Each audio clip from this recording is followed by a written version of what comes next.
Eamon Khan here for SecondsOut. Pleasure to be joined by Dave Coldwell, top trainer in Sheffield. Just heard a little conversation about pulling faces. You gave Andy Scott a bit of a hard time yesterday, didn't you, just before the press conference started? I was actually talking to Ellis, but obviously when you're far away, they were sat close to each other, so I kind of put Andy off a little bit. So, extra bonus point for me. Are you keeping tally? Is that what it is between you? Got a little game? No, right. Speaking of Ellis Price, look, he's out this weekend. Ellis, obviously one of the talents in the gym, their brother Hopi. A bit of a friendly competition between the two of them in the gym and also on fight nights to kind of outdo each other? I don't know. I've had twins in the gym before in Jamie and Gav McDonald. There's always going to be that bit of banter and things like that. I mean, listen, after a press conference yesterday, it's the first press conference that Ellis has had. I remember Hopi's first press conference and how he stumbled on his words. Ellis was brilliant. First thing I said was, did a better job than what Hopi did there. So just a bit of banter, but in all seriousness, they're both there to support each other anyway.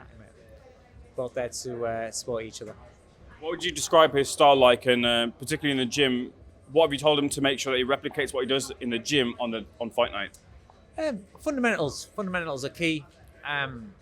Good distance, good balance, great jab, not giving anything away, giving shots away cheaply, and then just flowing and allowing himself. He's a different style to Hopi. He's a different style to Stephen Cairns. He's a different style to Dan Howard. But it's a style you're going to like. And people that saw him in his debut were very, very impressed with him. He's improved so much since then. Whether you see it or not in this fight, his inside game's brilliant. He's a very good fighter. His judgment of distance is phenomenal. He's very smart. His IQ is very, very high. And it's only getting better.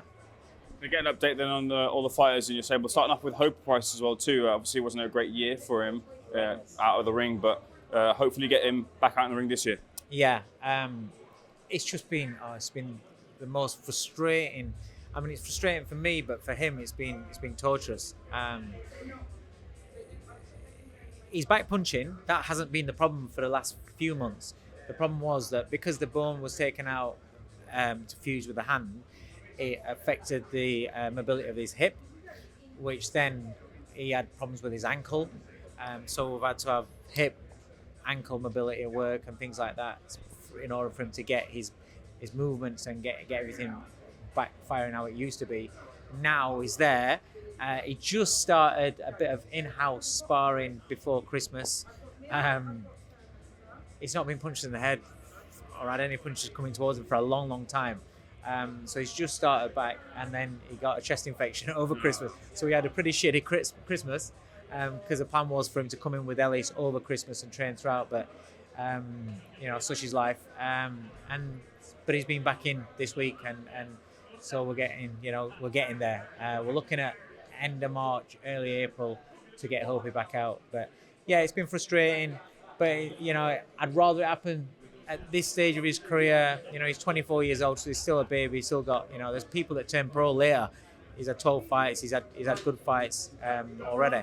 So get a fight back and then straight back into title fights. Dan and Steve. Dan Howard is he's good, man. He's good. He's going to be fun to watch as well. Exciting, very, very spiteful. Lovely kid out of the ring, very, very spiteful. But he's improving so much. He's back out on, I think, March the 7th, I think the date is. So we're looking forward to that. That's on Harlem Eubankville. Stephen Cairns, we're just waiting for a date for him. Very impressive last time out. He's another one. Had a little good trip out to the Bahamas after his last fight. He did one of those, I think it was a poker competition where he got asked to go and take part. They paid him in and he had 2 weeks in Bahamas. Got beaten first round, I believe, but he's not bothered. But he's back in training and everything's going great with him. I've just got a really good stable of fighters that want it really bad. Very talented, great work ethic, exciting. I've got a brilliant stable of young prospects, and then the elder statesman of the gym, Lerone Richards, he'll be back hopefully hopefully March time. So yeah, it's good times. Has Callum Simpson got to look out for the power of Steve Woodall this weekend? Yeah, Steve's a good fighter. You know, I was shocked more than anybody. I'd got Ellis on the same bill. It was Ellis's debut. We was up on the top overlooking. Watched the first couple of rounds, and I actually said to Ellis, I spotted something in the first round that Lerone was doing, and I was like, he needs to be careful of that. And it's what caught up with him as the fight got on. I was absolutely devastated for him getting beat. But in terms of Steed, yeah, good, solid fighter. Never, that was a fight where he was getting outboxed. Never stopped, kept going. Found the shot and finished his man in style. And Callum's very professional. I've just seen. I saw Callum this morning. I've got to say, for such a big man to make that weight, I seen him in the hotel, and his face doesn't even look like he's made weight. It looks brilliant. Anybody, even people that make weight comfortable, you can see a cut in him. He just looks like normal. He looks in great shape. So he does a great job of making him weight. So it tells me that he's taking him seriously, which he needs to, because it's a real fight. I agree with Callum. It's his toughest test as a pro. If you look at Steve Woodall's CV, you'd have to say that. You look at Steve Woodall, his win over Lerone, you'd have to say that. But Callum's very professional. His team's very professional. So hopefully he does the business. Maybe widen the door to the wider sphere of boxing. First of all, looking at nothing greater than a huge fight that we wanted for many years in the form of Fury and Joshua. I spoke to Kell Brook and I asked him about getting that fight, because a lot of people are kind of speaking about that. This might be akin to Kell Brook and Amir Khan. Surely it's not just been as brutal about it, as faded as maybe that fight once could have been. But could have been at the peak of the powers getting that fight. But Joshua and Fury or Fury Joshua, it's not that, is it? Listen, they aren't as obviously they've both been beat a couple of times since we first started talking about it. Every fight you want to say, it's great, 2 unbeatens. Ultimately, it doesn't matter. Would you want to see it? Yeah. I think everybody wants to see that fight. It doesn't matter. It's one of those things, you can harp on about, they've been beat, they're both not as good as what they once were. It doesn't matter. It's AJ versus Fury, it's Fury versus AJ. It's the fight they want to see. And when those two get in the ring, they will both put on a great spectacle. The show will be huge. Everybody will want to see it. The fight will be going into it where you'll have 50-50. 50% will be thinking AJ wins, 50% will think Fury wins. You want to see them kind of fights, regardless of what stage. It's like Kell and Khan, you're talking about that. Yeah, they were both past, the best. But did it make for a great spectacle up to the fight? Did it make for everybody talking, interest, selling out, great numbers on TV? Yeah, it did. And then, atmosphere on fight night was phenomenal.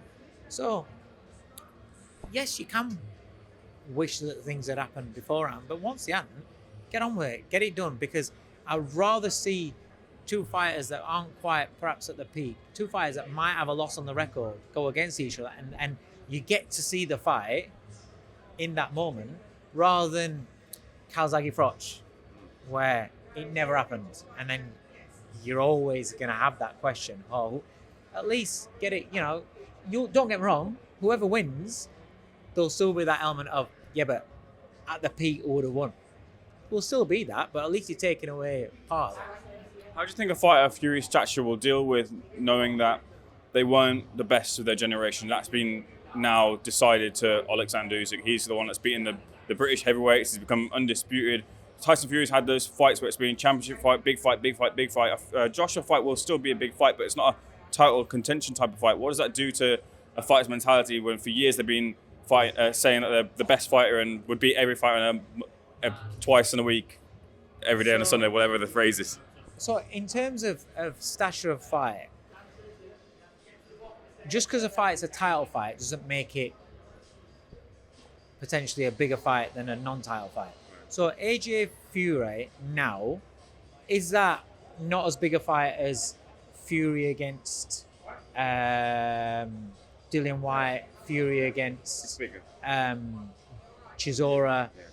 It's bigger. Absolutely. That's my point. So in terms of stature, it's bigger. It's the fight that, you know what we always said about Kel versus Khan. That was so important for Kel because you knew that that's the one that he's going to be remembered for. Kel versus Khan.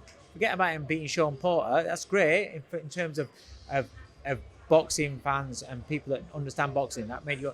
But the average man on the street, the casual, the person that doesn't really follow boxing, doesn't follow the belts, doesn't follow who's world champion, they know you beat Amir Khan, or they would know that you lost to Amir Khan walking down the streets in Sheffield. Fury against AJ, whether you're a boxing fan or not, whether you know who holds the belts or not, whether you know if there's an undisputed champion or not, everybody in this country knows Tyson Fury's name. Everybody knows Anthony Joshua's name. The mobs, they're seen as heroes, as legends. This is the fight where they're going to be talked about for years, regardless of titles, regardless of who's got losses on records, etc., and disappointments of losing to Usyk, disappointments of getting knocked out by Daniel Dubois. This is the fight that people are going to talk about because it's a fight that's been marinated for years and years and years. It's a fight that we wanted for years. It's been built and built and built through frustrations of it not happening. So if it happens, it's a huge fight. In terms of how does Tyson Fury handle the fact that he's not the best fighter of his era, I think there's two ways you look at it. Either he builds this veil in front of himself, like what we're seeing, and he doesn't believe he lost either of the fights, and he still thinks he is, so he can put that. But in terms of people generally will understand that he's not, and Usyk is, he should handle it perfectly fine because he's been the number one in the division. He's beaten Klitschko. He was the first man to beat Klitschko. He's beaten everybody else. He's been a superstar. He's done Wembley Stadium. He's done, he's ticked all these boxes, and he's been where there's been him and AJ, where you've been talked about as one of the best for so long. And regardless of losing to Usyk, he's still one of the best of our generation. So sometimes it's not meant to be to become the best of your generation is an unbelievable feat, and it's not something that anybody should ever take for granted. It's not something that everybody should ever expect that that's what they're going to do, because that's not just becoming a world champion. To be the best of your generation is like huge. So to be one of is still such a high accolade, and it should be something that you should be very, very proud of your career. It should be something that Tyson Fury looks at himself in the mirror and says, when it's all done, he should be able to look at himself in the mirror and say, do you know what? I fucking cracked it. Built a great life for myself. I was down at the bottom. Everybody thought I wouldn't box again. I came back. Not only did I box again, I came back and I became champion again. I'm one of the biggest names in world sport. Are people kind of writing off AJ's chances a bit too quickly if that fight is to get made off of the back of the resounding knockout to Daniel Dubois? Is it a bit too easy to do that? Yeah, but I think people are writing off both fighters too quickly. I mean, I'm hearing people saying that where does Tyson Fury go? I'm like, what? He got beat by the elite, like the best of your generation. That's it. Where should he go? If he wants to carry on, there's plenty of fights out there. Would you not want to see him? If AJ doesn't happen, would you not want to see him against Dubois? Yeah. He's been beat by one man. And it's like, when you talk about AJ, of course people write AJ off more because he got knocked out. But Dubois punches different to Tyson. So it's different. It's a different fight. I just think it's a great fight, and I think it is a fight that could go either way. You don't know who's going to be the winner on that one. Just playing with that a little bit, I know you've got to go, just so I'll keep this the last question. Just playing that a little bit. The young guns who are coming up in the heavyweight division aren't young guns anymore. They're contenders. They're world champions, likes of Dubois, likes of Itoma. For either of them to get back to the top, I'm sure the belts might fragment a little bit there, but how difficult is it challenge now for either Fury and AJ to win a belt because the young guns are there now? I think the belts will get fragmented, and then you've got two challengers taking up that. You've got two challengers taking that. They can pick up a world title. They can, Who's more likely to? Depends who gets an opportunity. You know, it depends who gets. If they become vacant, depends on who gets the opportunity there. Either could. You know, but if they fight against each other, then winner moves on, loser got a long way to go. Hey, pleasure. Thanks for your yourself. Enjoy the win.